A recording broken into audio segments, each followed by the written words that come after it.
Welcome everyone to my Minecraft survival modded series. So this is episode 0. We're going to be doing a world tour today because I've been playing on this world for quite some time, and recently I got a new computer, and with that I wanted to start making a YouTube channel, but I didn't necessarily want to restart on what I've done. So I'm doing this world tour kind of like as a refresher type video so that you have an idea of just what has been going on before I started recording, and just to give you guys a heads up on why things are already the way they are in episode 1.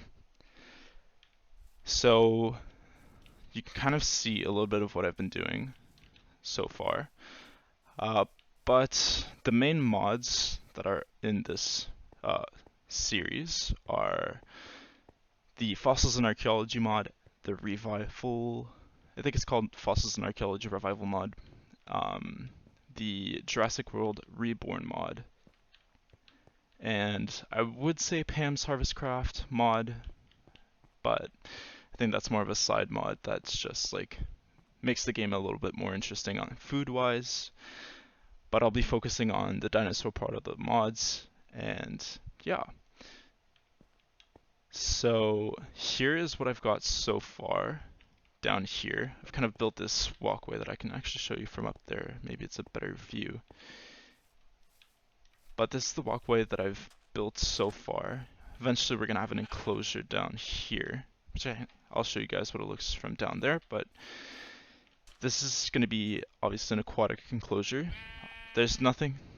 Excuse you, I'm busy.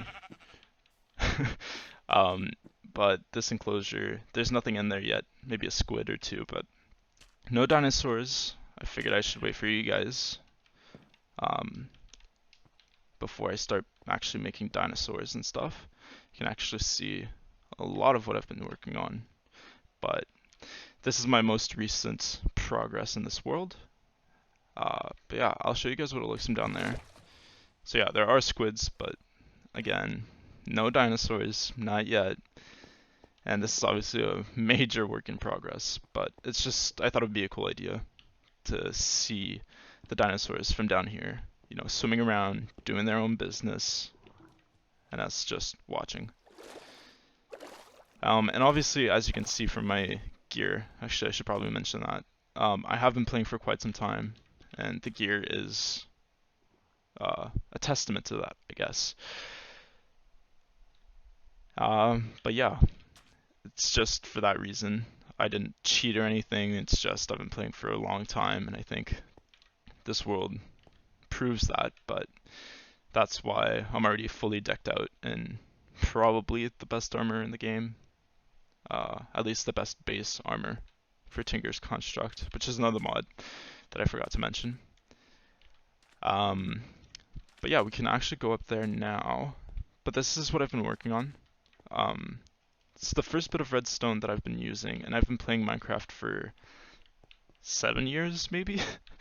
And I've never gotten to use redstone on my own without watching a video or anything. And of course this is very basic redstone, but the fact that I've done this on my own is, I'm proud of it.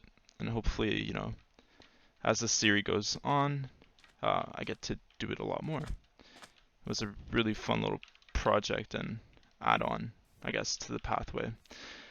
We'll explore that later, but that was my main focus on this world for a very long time, and we'll actually finish over there. But for now, I want to show you guys this laboratory. It is inspired, not expired, inspired by a YouTuber that I used to watch way back in the day called Ironstone Mine. But yeah, I really liked his building designs, and so this was very much inspired by him, especially the walkway as well. Just the whole building style of this area was very much a testament to his influence on me, I guess, when I was a child, or when I was a teen. So this is our lab.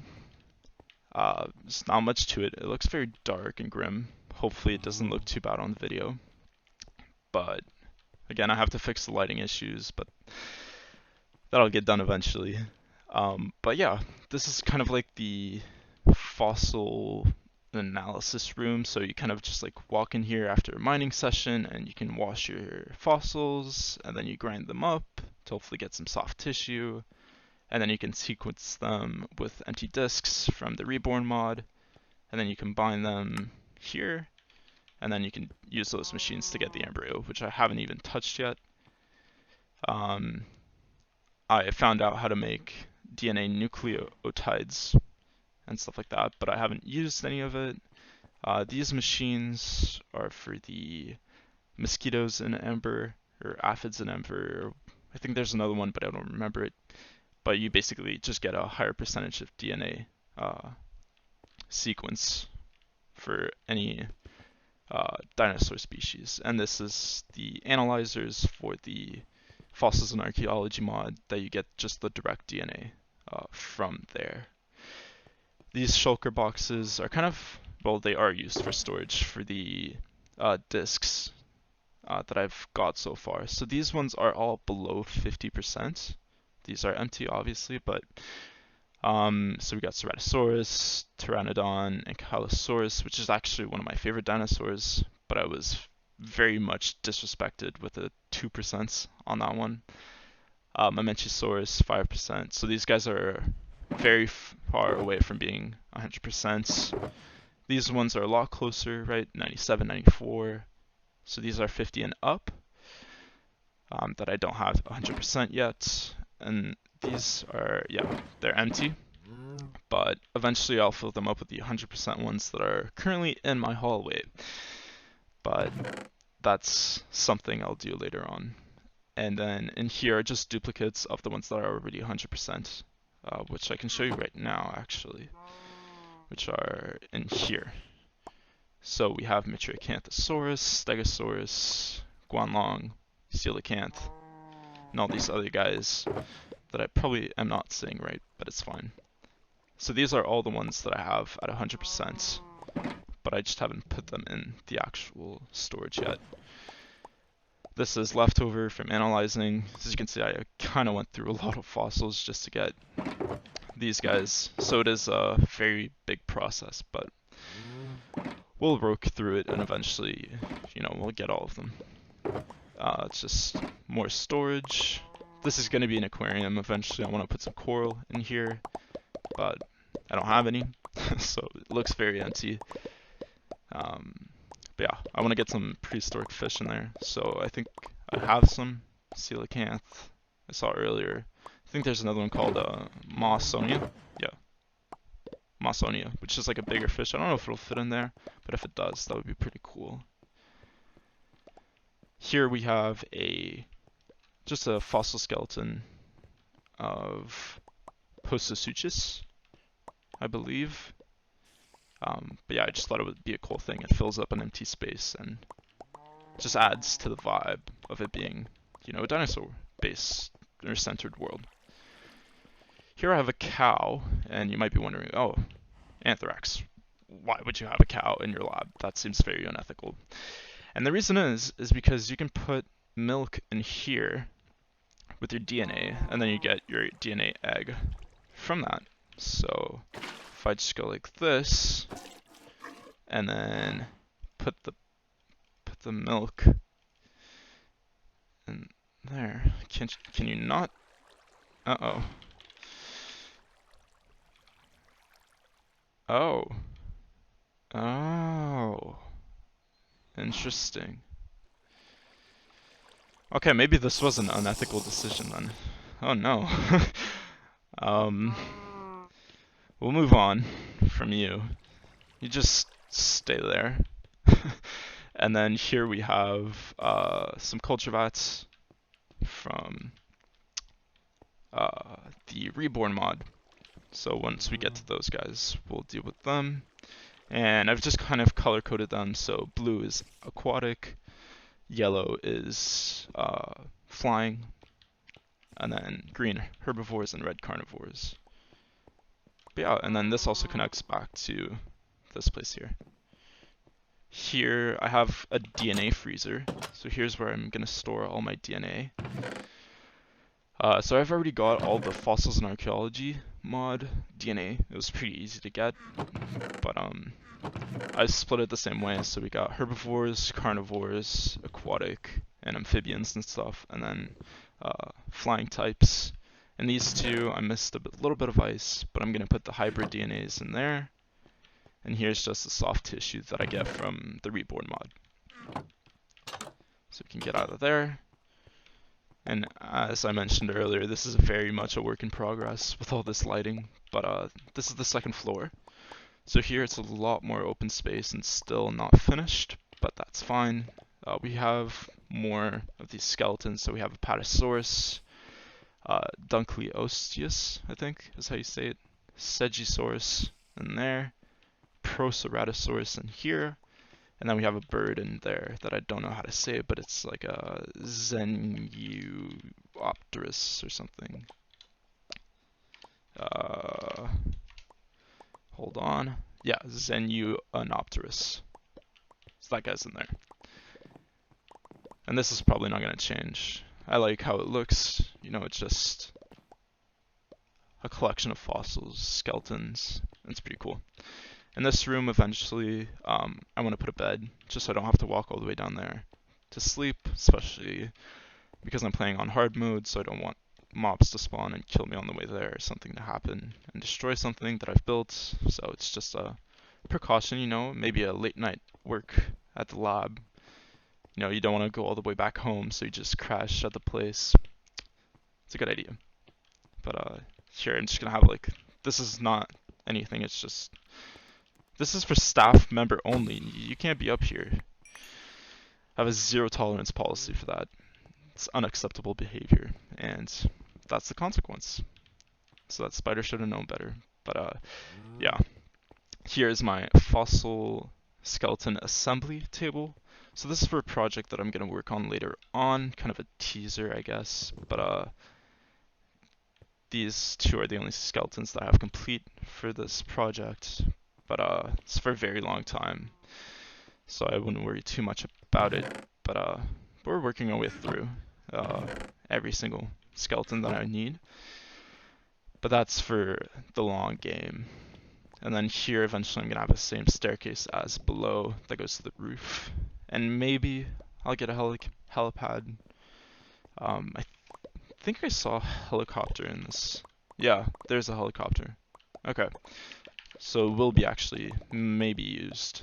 But I do want to get one. Just because, you know, with Jurassic World and stuff, helipads seem to be a recurring theme in the movies, so might as well. But yeah, this is how it looks at night. So there is a daylight sensor there that just activates this whole pathway, and eventually it's going to go up there, which is where we started earlier, but that's it for this area.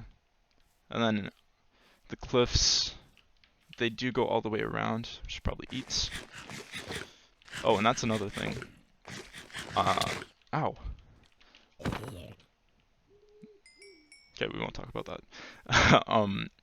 The cliff goes all the way around, and for the food, it is different because a regular steak will only give me, I think it's half a chicken leg of food.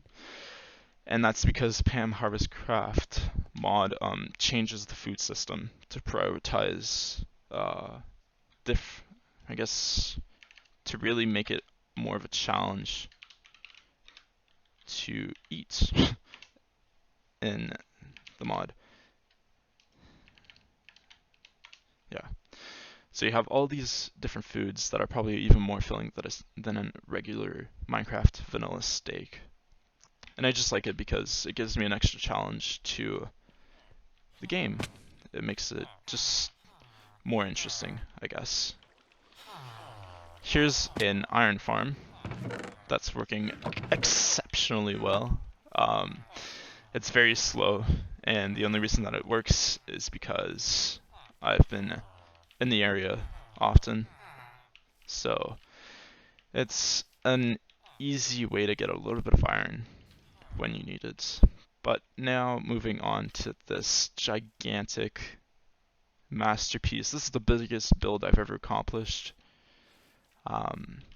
It did take me quite some time, which is why the interior is not finished. I kind of got tired of building this place, so I left the interior empty. I told myself that I'd come back to it when I'd be more inspired to work on it. I didn't want to force myself to work on something, and then if I'm not proud of it, then I just wanted to give my 100% on this project. And right now, I need to work on different things to refresh my mind on this project. That's why I started building that lab and that enclosure down there, just to give me kind of a refresher in the game. But eventually this will get done. Actually, we can go down here. So this is my paper farm. It's been AFK while I've been building this place. So I have used some paper, but it's working. Oops. It's working really well. This used to be an egg farm. Again, same purpose, just to collect eggs while I'm building. And this sheep farm, that never worked, probably because I'm terrible at redstone, but it just never seemed to work, and I never used it because of that. I'm actually going to take these, so I'm not going to use this farm anyways, but yeah. There we go. And I have started to use mystical agriculture crops, but I haven't really used it that much. I have a few crops, but that's mainly it, and it's only due to building at this place. And this is my tower. I'll show it from outside later, but I just want to get to bed, or yeah, I'll sleep. But yeah, so this tower is actually the first thing that I built for this house. This was built first, and then after that I went to build all of this, and I kind of got carried away with this build, and this is the end product of it. I'm really proud of it, but it took a long time, and I'm probably never going to do something like that again for a very long time. I'm probably going to focus on smaller projects from now on. But here I'm trying to build the cliff that goes all the way around, because it does go underneath, and then all the way around, and just there.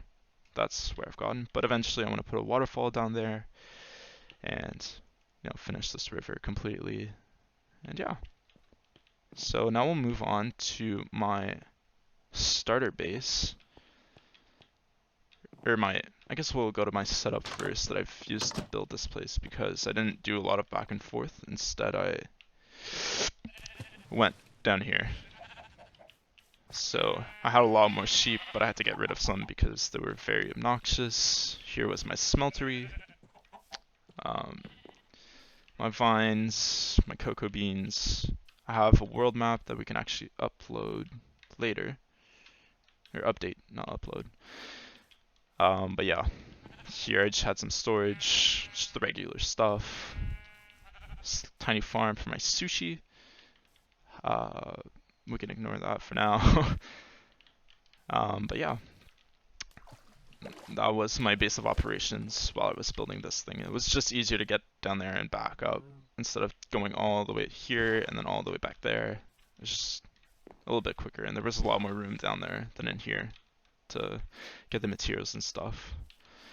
So here I have my nether portal, which is obnoxiously loud.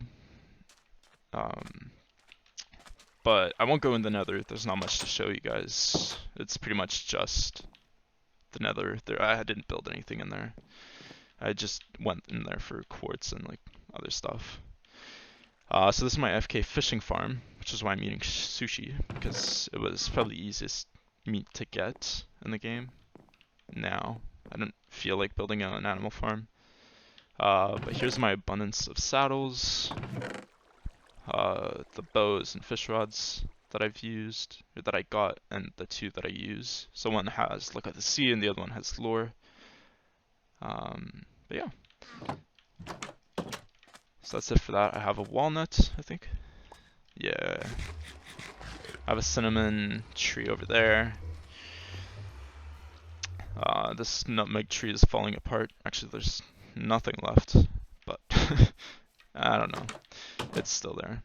So these are a bunch of action figures that I got from exploring mine shafts and stuff. You get those in chests, and yeah, I just thought of displaying them. It's pretty cool.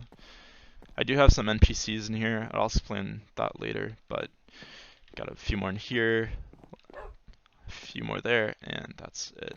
Some more storage stuff. My ore chest, and then just storage, I guess. And then this is kind of like my main base, or my starter base, I should say. And these are the other crops that I've used from mystical agriculture.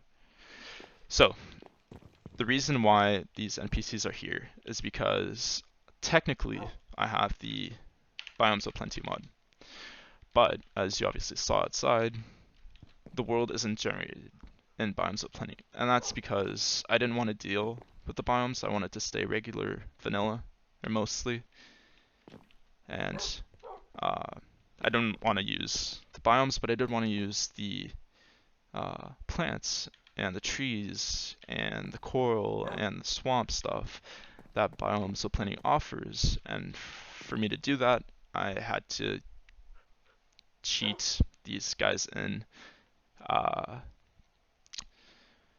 And I have to fix this because technically I can't even... Oh, I can. For free. No. Oh, I might just leave it like that, or I might do it like for some gold nuggets or something to make it fair, so that I'm not, completely cheating. But yeah, that's the reason these guys are there. And currently they're in my house because I didn't want them wandering around the world and me having to lose them and stuff. So it's just easier this way. And that's glitched. I don't know why that is, but it is, and we're not going to talk about it. But yeah, that's pretty much it. You can kind of see it from down here. So that's my world. So we'll finish by updating the maps, and that'll be it for episode 0. So as I said, obviously we didn't do much today. It was mostly just showing you guys around, kind of get you guys prepared for episode 1, just so you don't wonder why everything's the way it is. Oh, I forgot the maps. But yeah. So we should probably talk about the goals that I have for the series too. Yeah, I don't think we need those. So my main goal for this series is to get every single dinosaur species a proper habitat and to get them all in this world. It's a pretty ambitious goal, so it's obviously going to take a long time. But I also want to do the regular vanilla stuff, building farms, building automatic farms mainly, exploring and all that stuff that comes. Oh no. Okay. So yeah, but the main goal is, of course, the dinosaurs. So the series will be focused on that, and the rest will kind of be secondary to that. Hence why I've already kind of started building an enclosure. But yeah, so those are the goals, or the main goal for this series. As you can see, it's very slowly updating. But yeah, I mean, that's pretty much it for this. Come on. Come on. Okay, no, that's not working. Okay, I'll go around. But yeah, those are the goals for the series for now. And then there's the question of adding more mods. That'll come with time, I'm sure. But for now, these are the mods that I'm going to stick with. And yeah, I think that's it for updating these maps. I don't think there's more to update. Okay. So I'll cut off here. I'll bring these maps back, and then we'll finish the video. So I'll see you guys in a bit. And there we go. So this is our completed map. This is completely up to date. I hope. But that's how I'm going to leave it for now until we accomplish some more things. I'm kind of disappointed because you can't see, but these stairs aren't registering in because they're from a mod that I use, kind of like Carpenter's block, but it's called Architecturecraft, I think. Yeah, which fulfills the same function, but unfortunately it doesn't register in the maps and just shows the block underneath, which is either dirt or sand. So either I'm gonna have to place slabs under all of these, or I'm just gonna leave it like that and deal with it at another time. But yeah, thanks for watching. This is episode 0, and I'll see you guys in the next one.